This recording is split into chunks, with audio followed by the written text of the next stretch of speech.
আসসালামু আলাইকুম। কেমন আছেন সবাই? নিশ্চয়ই ভালো আছেন। আমিও আপনাদের দোয়ায় অনেক ভালো আছি। আজ থাকছে আপনাদের জন্য অত্যন্ত গুরুত্বপূর্ণ আরও একটি আপডেট নিউজ। তো আপডেট নিউজটি কি সেটা জানতে হলে পুরো ভিডিওটা জুড়ে সঙ্গে থাকবেন। আপনারা এই মুহূর্তে দেখছেন NTRC and education update channel. পুরোটা সময় জুড়ে আমি থাকবো মোহাম্মদ ফিরোজ কবির, সহকারী শিক্ষক।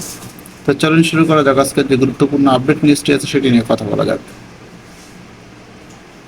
প্রাথমিক শিক্ষায় সঙ্গীত ও শারীরিক শিক্ষক পদে ৫,১৬৬ জন শিক্ষক নিয়োগ দেবে সরকার।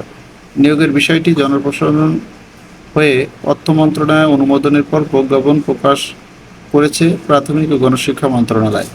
মন্ত্রণালয় বলছে, নিয়োগ বিধিতে এ সংক্রান্ত বিষয় যুক্ত করায় শীঘ্রই নিয়োগ কার্যক্রম শুরু হবে। এছাড়াও সরকারি চাকরিতে মেধার ভিত্তিতে ৯৩% নিয়োগের বিষয়টি নিষ্পত্তি নিয়েও জনপ্রশাসন ও প্রাথমিক গণশিক্ষা মন্ত্রণালয় কাজ করছে।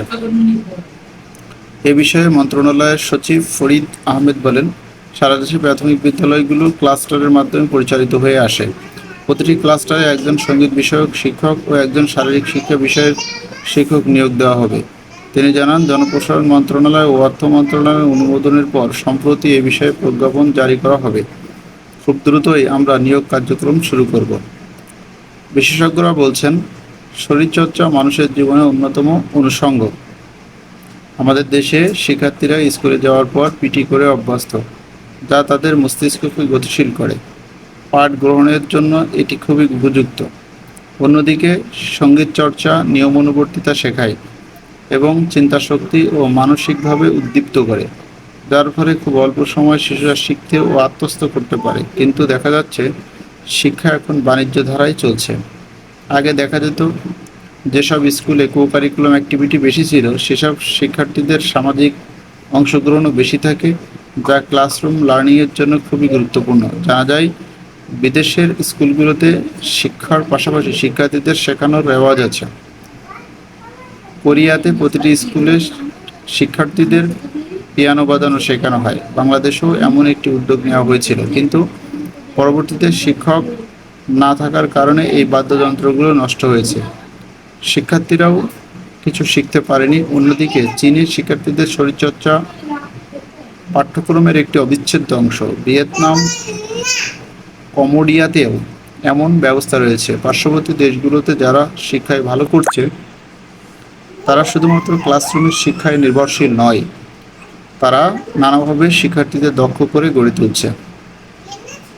মন্ত্রণালয়ের একটি সূত্র জানায়, সঙ্গীত বিষয়ে ২,৫৮৩ জন এবং শারীরিক শিক্ষা বিষয়ের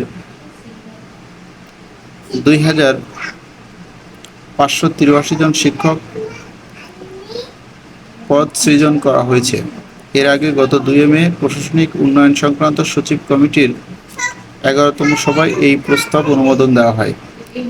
তারও আগে সরকারি প্রাথমিক বিদ্যালয়ের সঙ্গীত শারীরিক শিক্ষা বিষয়ের ৫,১৬৬ জন নিয়োগে পদ সৃজনের প্রস্তাবে সম্মতি দেয় জনপ্রশাসন মন্ত্রণালয়। প্রশাসনিক উন্নয়ন কমিটির সভার পর অর্থ বিভাগের সম্মতি নিয়ে সচিব কমিটিতে এই প্রস্তাব পাঠানো হয়। সেখান থেকে অনুমোদনের পর শিক্ষক নিয়োগে আর কোনো বাধা নেই শিক্ষা মন্ত্রণালয়ের।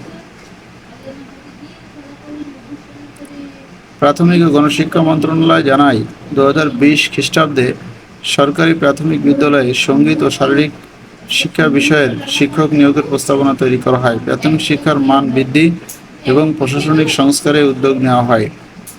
সেই সময় নতুন করে ১,৬৯,১২৪টি শিক্ষকের পদ সৃজনের জন্য জনপ্রশাসন মন্ত্রণালয়ে প্রস্তাব পাঠানো হয়। এসব পদের মধ্যে ২,৫৮৩টি সঙ্গীত, ২,৫৮৩টি শারীরিক শিক্ষা, সাধারণ শিক্ষকের পদ ৯৮,৩৩৮টি, সহকারী প্রধান শিক্ষকের পদ ৬৫,৬২০টি। এই প্রস্তাবের মধ্যে সঙ্গীত ও শারীরিক শিক্ষা বিষয়ের পদ অনুমোদন দিয়েছে শিক্ষা জনপ্রশাসন মন্ত্রণালয়। চতুর্থ প্রাথমিক শিক্ষা উন্নয়ন কর্মসূচির আওতায় এসব শিক্ষকের বেতন ভাতা দেওয়া হবে। দেশে বর্তমানে ৬৫,৯৯৯টি সরকারি প্রাথমিক বিদ্যালয় রয়েছে। প্রধানমন্ত্রী শেখ হাসিনা ৩ দফায় নতুন করে জাতীয়করণ করেছে ২৬,১৫৯টি প্রাথমিক বিদ্যালয়। এছাড়া প্রাইমারি ট্রেনিং ইনস্টিটিউট সংলগ্ন পরীক্ষণ বিদ্যালয় রয়েছে ৬১টি। এসব স্কুলে কোটির বেশি শিক্ষার্থী পড়াশোনা করছে। সরকারি সহকারী শিক্ষক পদে রয়েছে 3.5 লাখের বেশি।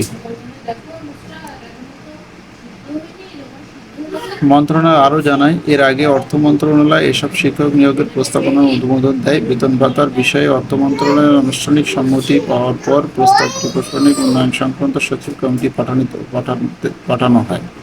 সচিব কমিটি অনুমোদন দেওয়ায় প্রাথমিক ও গণশিক্ষা মন্ত্রণালয়ের নির্দেশে প্রাথমিক শিক্ষা অধিদপ্তর নিয়োগ বিজ্ঞপ্তি প্রকাশ করবে।